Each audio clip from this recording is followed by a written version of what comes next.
திமுகவில் புதிதாக கூட்டணியில் இணைந்த தேமுதிகவுக்கு ராஜ்யசபா சீட் வழங்கியதால் பல ஆண்டுகளாக கூட்டணியில் இருந்து வரும் விடுதலை சிறுத்தைகள் கட்சி அதிருப்தி அடைந்திருப்பதாக கூறப்படுகிறது. திமுக கூட்டணியில் பல ஆண்டுகளாக பயணித்து வரும் விடுதலை சிறுத்தைகள் கட்சி பல்வேறு தேர்தல்களை எதிர்கொண்டு தொடர் வெற்றிகளை பெற்று வருகிறது. தமிழகம் முழுவதும் பறந்து விரிந்து இருக்கும் தங்கள் கட்சிக்கு வரும் சட்டமன்ற தேர்தலில் இரட்டை இலக்க தொகுதிகளை கேட்டு பெற வேண்டும் என அந்த கட்சி தீவிரம் காட்டி வருகிறது.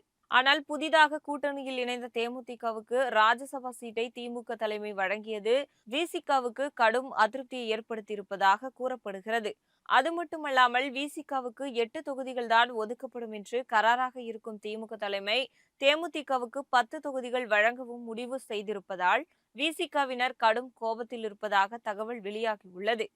விசிகவை விட வாக்கு வங்கி குறைவாக வைத்திருப்பதோடு புதிய கூட்டணிக்கு வந்த தேமுதிகவுக்கு ராஜ்யசபா சீட்டுடன் 10 தொகுதிகளை வாரி வழங்குவதா என விசிகவினர் கொந்தளிப்பில் உள்ளதாகவும் கூறப்படுகிறது. இதனால் இரட்டை இலக்க தொகுதிகளை கேட்டு பெறவும் ஒற்றை இலக்க தொகுதிகளை ஏற்கக்கூடாது என்பதில் விசிக உறுதியாக இருப்பதாகவும் கூறப்படுகிறது.